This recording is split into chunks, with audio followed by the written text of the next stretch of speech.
We've already experienced the Sub-Zerus festival many times, and the day of the festival seems to be in a perpetual samsara. The moon, illusions, and lies. What do they all mean? That doesn't sound right. I need to carefully... That doesn't sound right.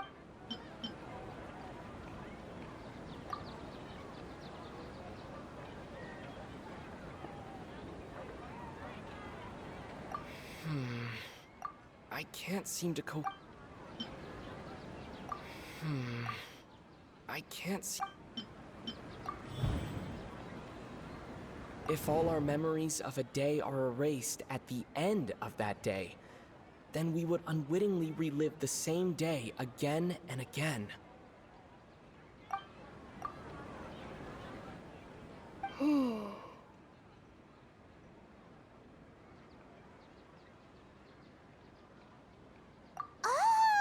Then the beep we hear every night could just be indicating the deletion of our memories! That's why, when we wake up, everyone thinks the Sub-Zero's festival hasn't happened yet. It's already the next day, but everyone still thinks it's the day before. But muscle memory can't be erased. That's why Dia has been getting better at using her greatsword. Now everything makes sense. A brilliant deduction. Nahida, tell us if we're right or wrong. To put it simply, it's as if you've mistaken a pyro crystal fly for a firefly in the night. You lost sight of its true nature because you focused too much on your perception that it glows. That isn't simple at all! Why don't you go talk to Miss Dia again? You might learn something new. Right! She did help us find our latest clue after all. Let's go!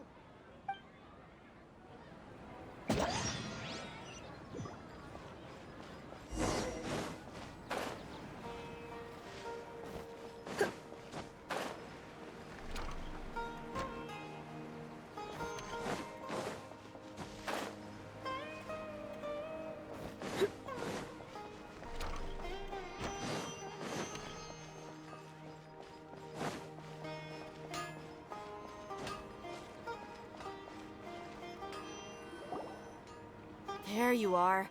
Really took me a while to find you. As expected, Dia also didn't get hurt today. Get hurt? Why would I? Don't underestimate me. Well, you're still getting used to your new greatsword. Huh. Truth be told, I also think it's pretty strange. It just suddenly felt so familiar in my hands and... wait a second! How did you know I got a new greatsword to begin with? I didn't tell anyone about it. Traveler, could you explain the situation to her today? Paimon's gotten a little sick of doing it. Oh, that works.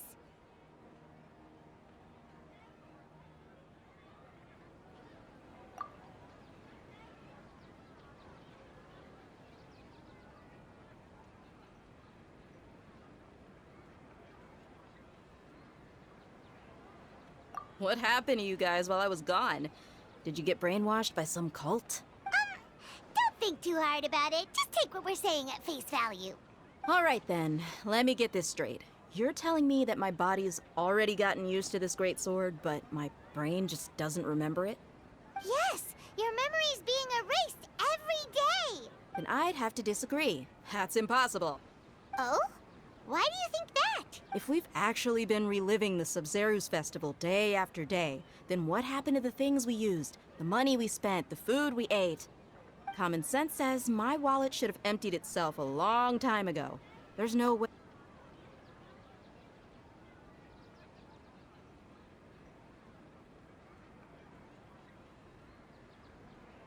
Right. They could use the Akasha to record what everyone did that day, and then use the city's resources to replenish everything. It's not very likely, but it's also not impossible. No, it is impossible. I've got proof. You have proof? Where? You two are surprisingly serious about this nonsensical discussion. Fine, I'll play along for a little longer. Come with me, Miss Dunyarzad. Please come along as well. I still can't guarantee that this area is safe.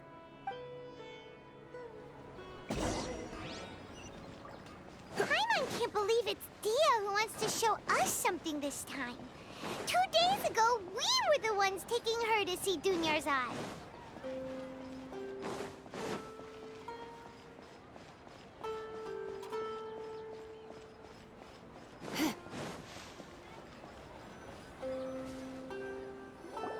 This is it.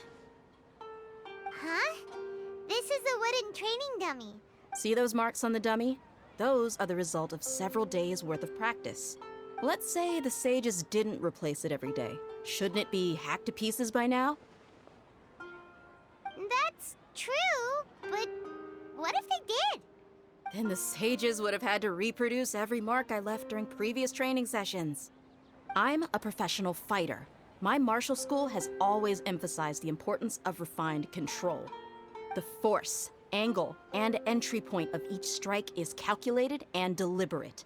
That's why I remember every mark on the dummy, as well as my state of mind as I made each strike. It's just as they say, each swordsman has their own unique style, and even the same swordsman can't make the same cut twice. It would be impossible to copy these marks. Is it really impossible? What if they used some fancy machine to carve every single mark? People often say that a camera's photo can never replace an artist's painting because the former has no spirit to it. The same thing applies here. At a mere glance, I can differentiate carved marks from the results of combat training. Whew, I hope that cleared things up for you. Hey, is this that new brain exercise game that's been super popular with the scholars lately? It's surprisingly fun. Anyway, it's getting late. I should escort Miss Dunyarzad to Nilu's stage. See you later. Well, back to square one. Is our memory deletion theory also wrong? But at least we've reached some other conclusions in the meantime. Yep, that's true. So, can we think of any new ideas right now? Strange? Paimon feels like everything's been strange lately. Huh? Leaving the city? You're right! It's really strange how we never thought of such a simple solution! Many things should become clear if we can confirm the flow of time outside of the city. Paimon can't believe it! Did we miss this because we're tunnel visioning too hard on our other theories? Or because... How about we go back and ask Nahida? Maybe we've forgotten something about leaving the city.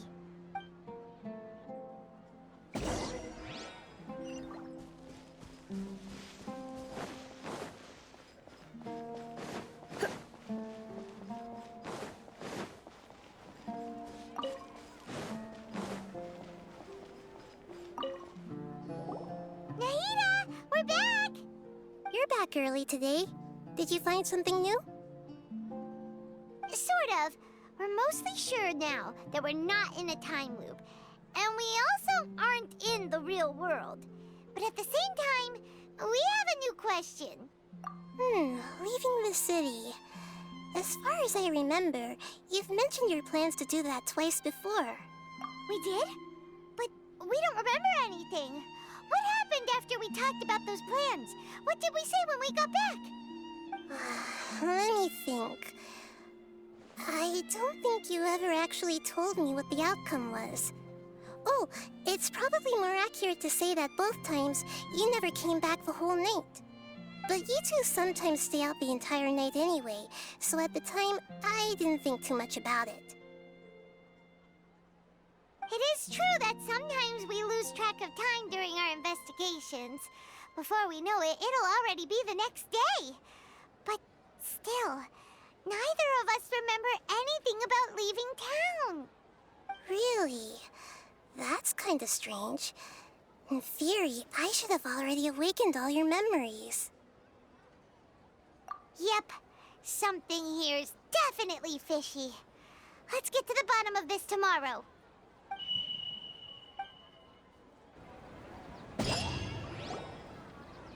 Our memories are back!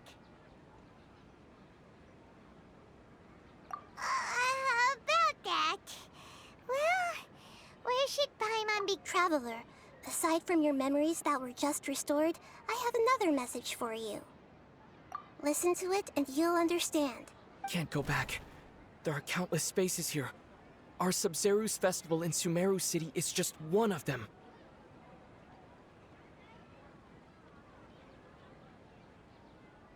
Traveler, you should be missing 2 days worth of memories. Paimon will fill you in. It's time to carry out our plan from yesterday. Okay, let's go!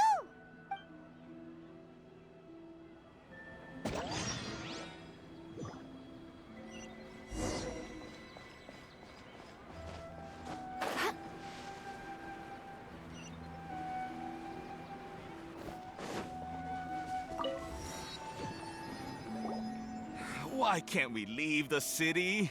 What is the academia up to now? Don't ask me. It's not like I can tell you anything.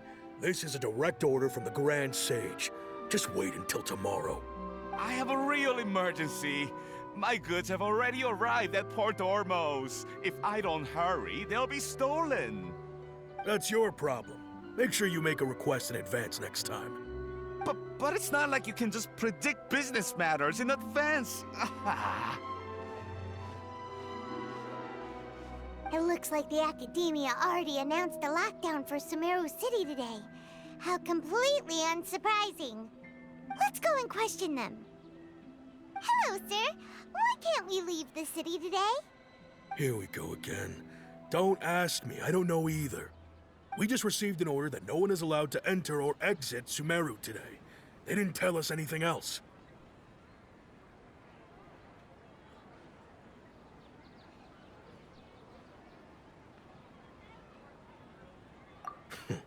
Angering me won't get you anywhere. If I had that kind of insider info, I would have left this stupid post long ago.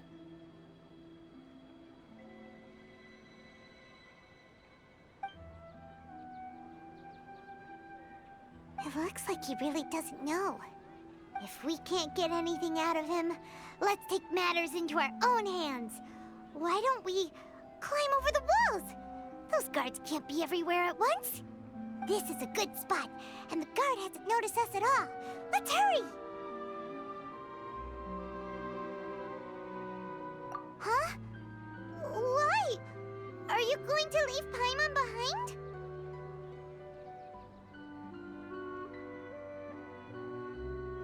But what if things get really weird out there and you get into some trouble?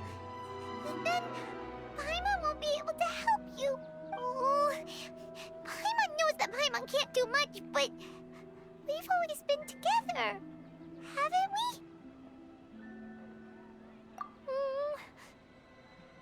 Okay. Paimon will wait for you. Promise Paimon that you'll come back as soon as possible. Just a quick look. And please, be careful.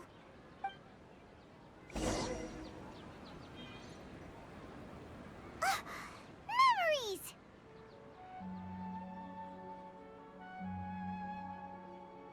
Traveler!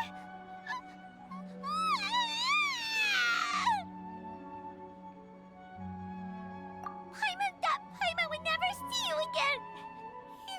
You just disappeared! Paimon waited for you for hours and hours at the city wall and you never came back! You promised Paimon that you were only taking a quick look! Paimon, calm down. He's here now. I don't think he understood what you were saying.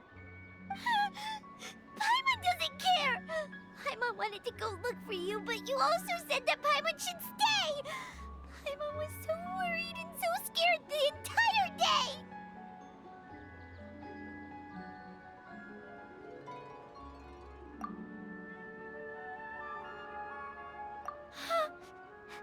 Okay. Paimon will forgive you. The most important thing is that you didn't actually disappear. Oh, Paimon was so scared that you had gone into another world. Okay, Paimon, can you tell us your perspective of what really happened yesterday?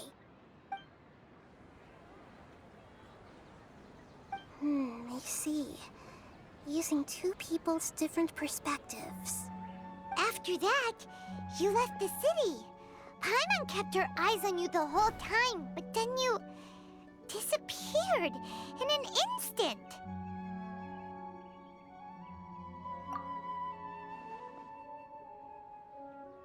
No way! Paimon was watching you with the fullest attention. What's your perspective, Traveler? You sure you don't have any memory of this? I guess that explains everything. You also lost your memories the last 2 times you tried to leave the city. Those days' memories can't be awoken. So, if we leave the city, our memories will be completely erased? It really sounds like something big outside of the city is being hidden on purpose.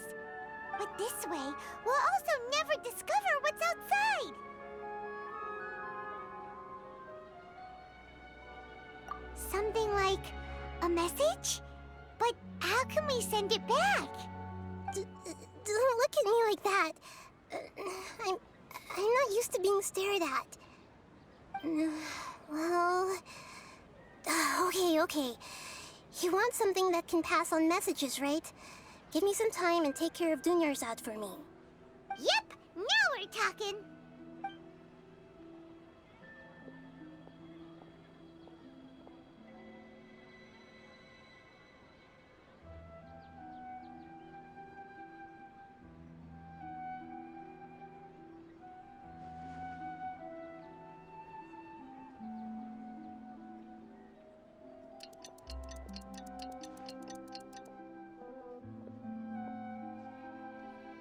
I'm done.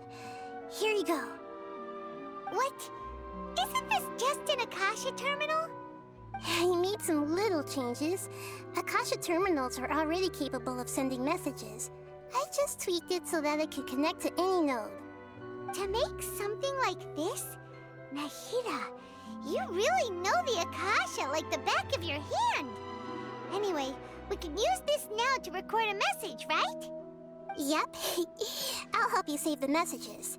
It should be pretty easy to use. I just can't guarantee the user's status and signal coverage when they're outside the city. We'll never know until we try. At least we're taking the initiative now. Let's go then. Let's expose those sages. All right. Paimon isn't as worried about being separated since it happened once yesterday. But Paimon still isn't happy about it. Okay. See you tomorrow, Traveler. That covers everything that's happened so far.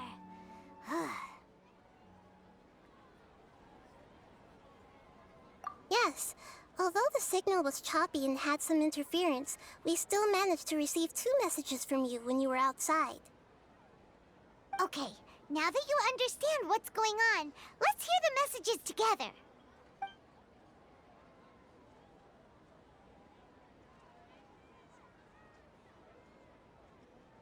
Can't go back.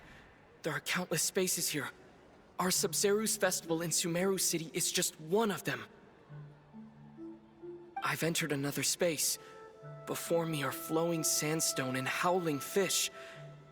Impossible and surreal sights. All these spaces are empty except for the occasional ones that contain mute puppets rather than people. I can't sense any human presence.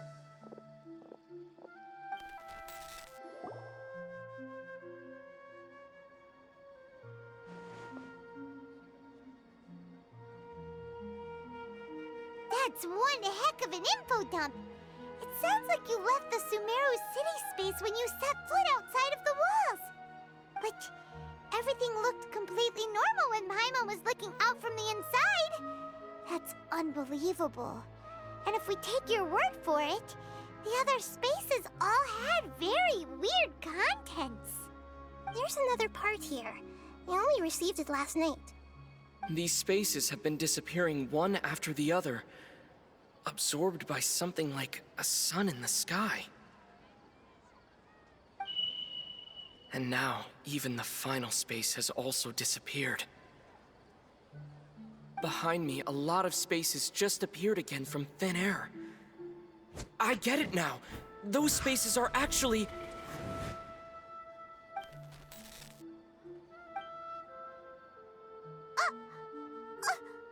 Why did the message end right there? What did the traveler want to say? What are those spaces? Probably because yesterday just happened to end at that moment. Oh, right. Paimon did hear a beep from the Akasha. Did it come from here or from the message? The message. It should have come from the Traveler's Akasha terminal. After the beep, Traveler said even the final spaces also disappeared. Traveler, what do you think that final space could have been? All the bizarre spaces I saw outside the city had one thing in common. A lack of human presence. My impression is that each day in this samsara only ends at the sound of that beep from the Akasha. Was that space actually the real world?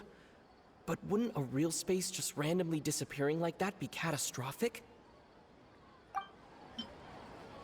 That doesn't sound right.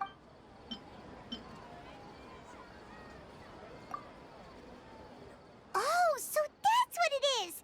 After the sound of the beep, the final space, the Sub-Zero's festival, also disappears, and we're taken to the next day.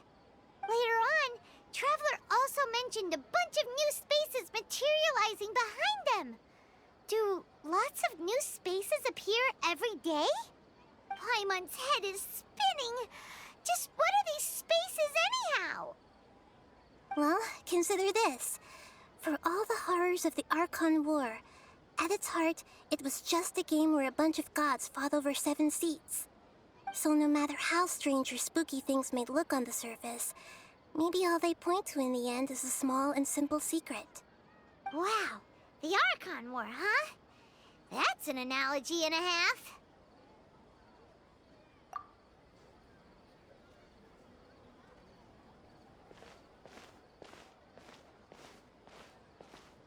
Hey, where are you going?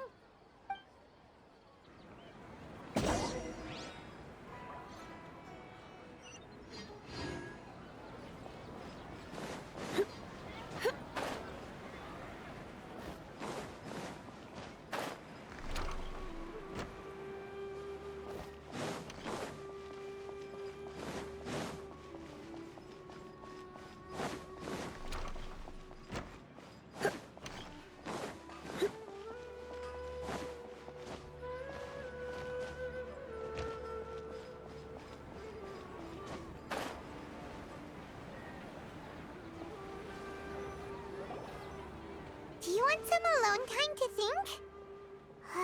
All right then, Paimon won't disturb you.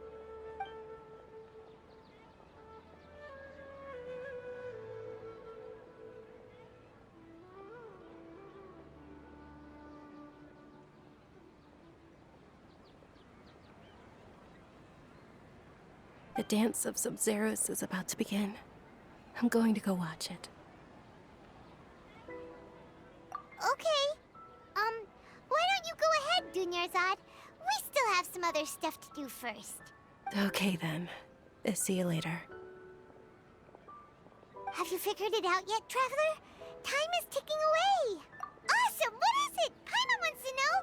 Oh, wait, no. Let's meet up with Nahida first. You can tell us both together.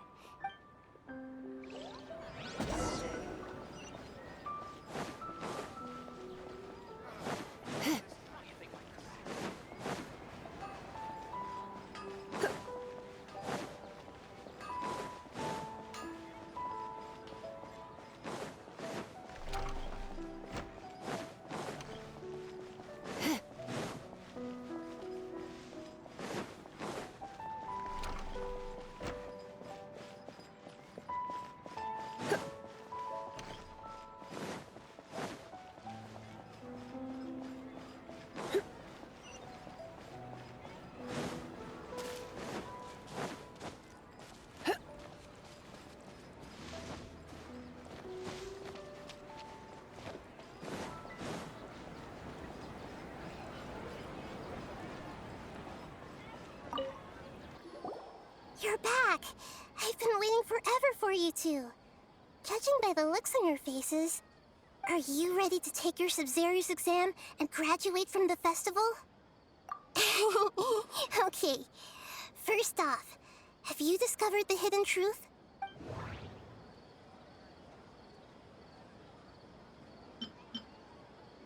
All the bizarre spaces I saw outside the city had one thing in common: a lack of human. Those spaces remind me of dreams, like the one I had in the Avidia Forest, except these have no sign of human presence. That doesn't sound right. I need to carefully. The moon, illusions, and lies. What do they all mean? People in Sumeru don't dream. What a strange phenomenon. We've already experienced the Sub-Zero. Okay, Nahida said the Akasha relies on the power of a Gnosis to operate, as it is the manifestation of the God of Wisdom's power. It compiles the wisdom of the entire populace, and it grants knowledge to the people.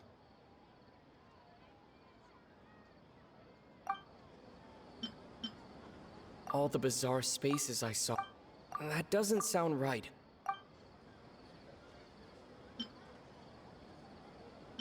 Okay, Nahida.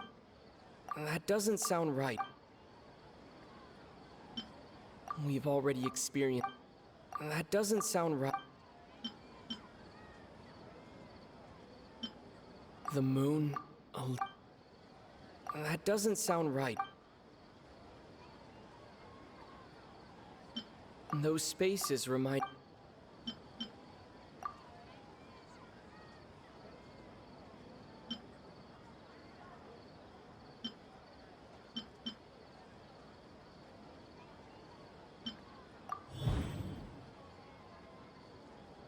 We are all in a dream. It isn't that the people of Sumeru don't dream. People in Sumeru think they don't dream, but the truth is the Akasha steals their dreams without them knowing it. And those spaces with no human presence are stolen dreams without their host.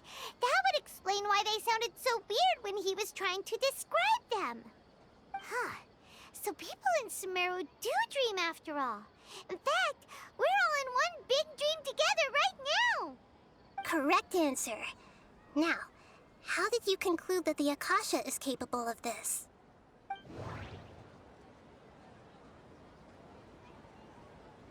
The Akasha relies on the power of a Gnosis to operate.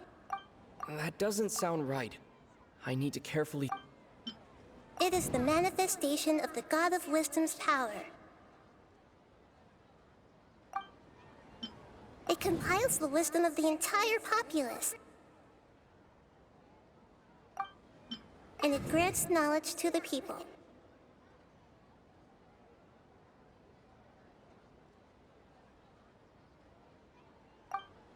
And it grants knowledge. The Akasha relies on.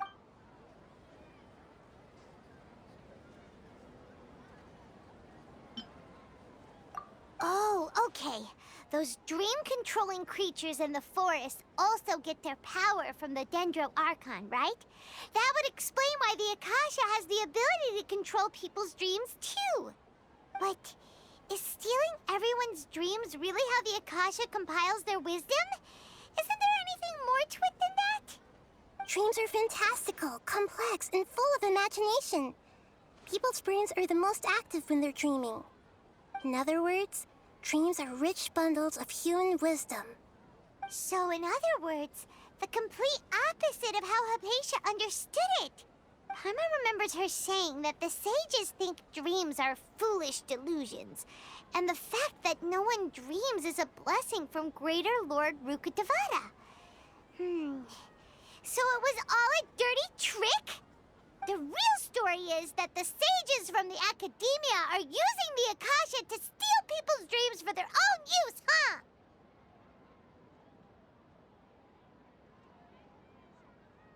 Oh?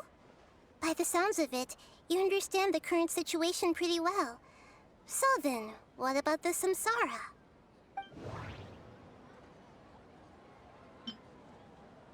Those spaces kept disappearing before my eyes. But as soon as the Grand Sage said, "Go celebrate the birth." That doesn't sound right. My mind feels exhausted. We've already experienced the Sub-Zeru's festival. The beep is a prompt tone for Akasha operations. We still hear it every night. Those dreamscapes kept vanishing, but as soon as that beep sounded, more new spaces appeared.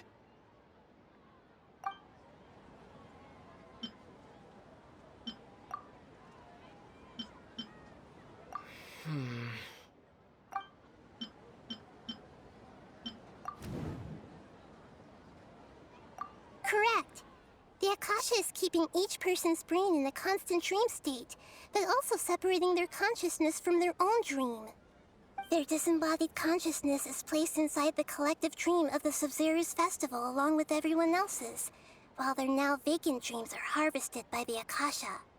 No one is any the wiser as another day passes in the dream, and so begins another samsara cycle. People wake up to yet another dream about the Sub-Zeru's festival. The dreams that belong to them are once again harvested by the Akasha, and so it continues. So, this is like a dream factory, and the Akasha is a dream harvesting machine. Did Paimon get that analogy right? Very good, Paimon. Using analogies well is an excellent habit to get into. Okay, so that beep we keep hearing is actually from our real-life Akasha terminals. Taking off our terminals in this dream doesn't do anything. All right, last question. Who am I?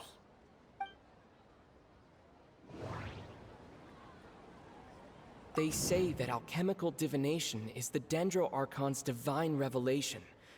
So then, if Nahida has referred to herself as the moon... Now that I think about it, wasn't illusions hinting at the sage's deception of Sumeru's people? Now that I think about it, wasn't illusions a hint that we're all... They say that alchemical divin... So you noticed. I thought that one would be the hardest question. That's why I put it last. That wasn't hard at all. Even Paimon guessed that. Everything about you is different. We just didn't want to expose you is all. Now that you mention it, Nahida, you've been hinting to us since the very beginning. It's funny. Thinking back to when we were asking all over the place for info about Lesser Lord Kusanali, Paimon didn't expect to meet you like this. Yes, those can wait until we're back in real life. On the other hand, I'd be happy to answer any more questions you have about here and now. You asked me this question before. My answer was, it would literally blow your minds. Now that you know this is all a dream, this answer should hopefully make more sense. Have you heard the saying, "Don't wake a sleepwalker"? Likewise, if someone suddenly had told you all this instead of you learning it on your own, your notion of reality and dream would be thrown into irreversible confusion. I couldn't expose you to that kind of risk. That's why I could only give you very subtle hints and some suggestions. Long story short, I'm really sorry I had to keep you guessing. Firstly, this dream we're in is completely based on reality. People have already experienced the Sub-Zeru's festival, so it would be very difficult for them to find anything that strikes them as surreal. Secondly, you're probably wondering why people don't have any memories from earlier samsara, right? That's because people don't remember their dreams most of the time anyway. And in any case, their actual dreams are being taken away from them by the Akasha. So whenever they wake up in this dream of the Sub-Zeru's festival, they don't remember anything from their previous identical dream. That reminds Paimon. Traveler had a dream when we were in the Avidia Forest, but couldn't see what it was about after waking up. Is that an example of what you mean? Yes. Only after receiving the blessing of Dendro can a person gain the Dendro element's dream-enhancing power. That explains the feelings of deja vu. Meanwhile, everyone else has no idea that they are in the Sub-Zero's Festival Samsara, while their dreams are stolen from them over and over again.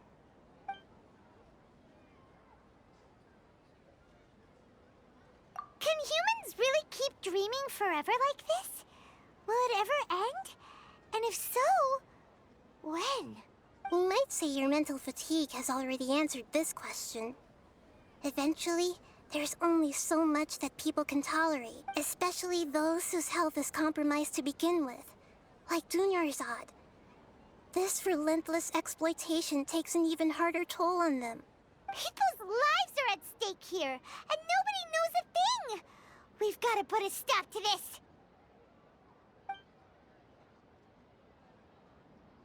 I know, right? Why did they have to base this dream on my birthday? Could it really just be a coincidence? Even you don't know the reason? Wow, now that's strange. The Academia sages are determined to harvest lots of dreams in a short time, no matter the cost. They have to be up to no good. Unfortunately, I don't know anything about it. Traveler, do you have any information?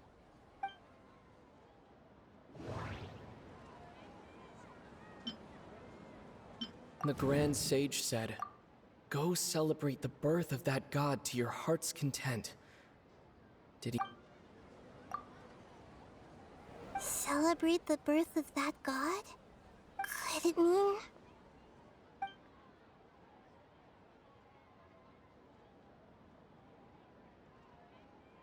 deceiving the people of Sumeru with no regard for their safety? No matter what they're trying to do, this is unforgivable. After we end the Sub-Zero's Festival Samsara, we have to look into them. How can the sages of the Academia do this behind their Archon's back? This is ridiculous! In the end, I'm just the moon. The real sun is long gone. A sun and a moon? Nahida's talking in riddles again. Oh, we're out of time today! I'll tell you how to break free of the Samsara tomorrow. See you then. Good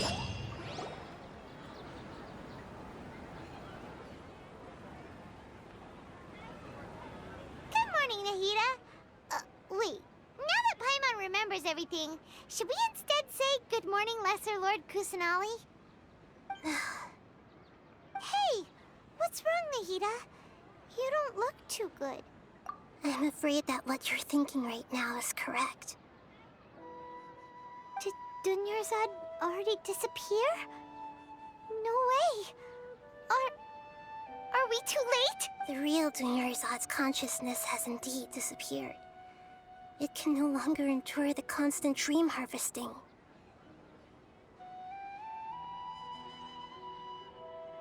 Paimon can't believe it. Wait, so what about that other Dunyarzad? Just what is she? Is she also going to disappear? She's actually something like a puppet, but not completely. The real Dunyarzad's consciousness could no longer keep playing her role in this dream. So another Dunyarzad appeared to replace her in the dream. Just like the grass and the trees, that Dunyarzad is just a building block of the dream that helps to keep it going. But personality-wise, she's nothing like the real Dunyarzad. Puppets are stiff, and can't copy a living person's vitality. After all, they're just there as filler. You know, speaking of which, the old Dunyarzad might not have been too different from a puppet. Dunyarzad truly believed that she met you within her consciousness, and it was you who inspired her. So you do remember her after all. Yes. Back then, her family was overly protective of her. No one cared about her personality or thoughts. It was as if she only lived to stall her Elazar. I just gave her a little wisdom so she could look at life in a new way. So that she could be her own person. But even so, she still...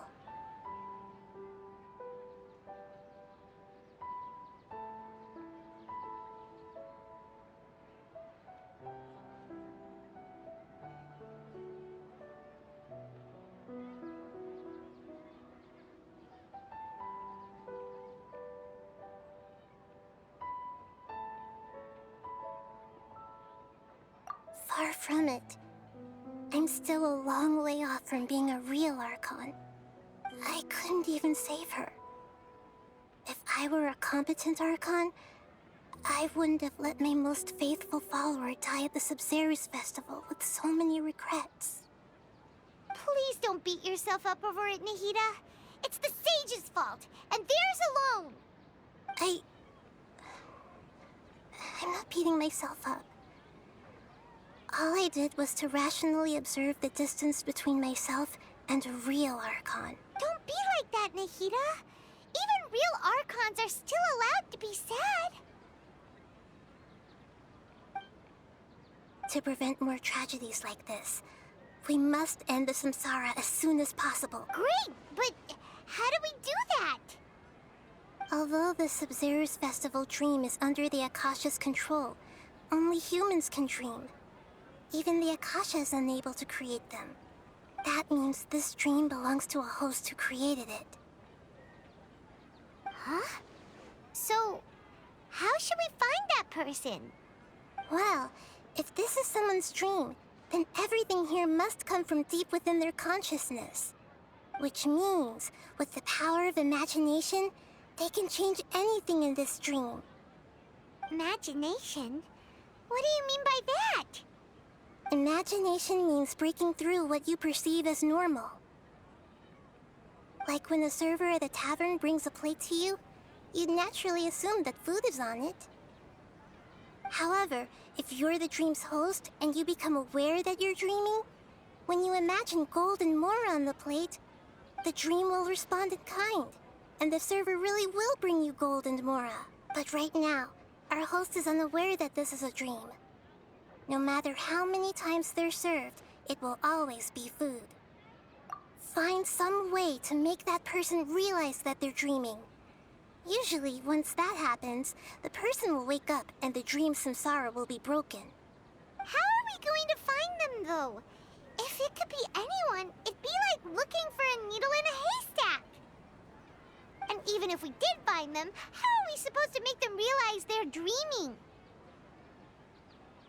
After all, like you said, don't wake a sleepwalker. It's extremely difficult, yes. But the only ones who can do it are you two. Remember, everything you've achieved up to this point has all been for the sake of finding the host and ending the samsara. As for me, during this time, I'll be out of town. Out of town? Are you going to that place full of dreams where the Traveler went? Yes. I want to try something. There must still be a small wisp of possibility. Hurry and go. Dreams are supposed to be fantastical, romantic, and full of pleasant surprises. Unnecessary things like this samsara need to end. Paimon's still a little upset that we've come this far only for Dunyarzad to... She was such a good person, with such a simple wish. But fate was against her. Yeah, saving Dunyarzad is what kept us going this whole time. But we mustn't lose hope, Traveler. Dunyarzad would definitely want to see us save everyone else. So let's break the samsara for her sake. Paimon's wondering, do you think the sages would get one of their own to be the host of this dream? Feels like it would be easier to control it that way, no?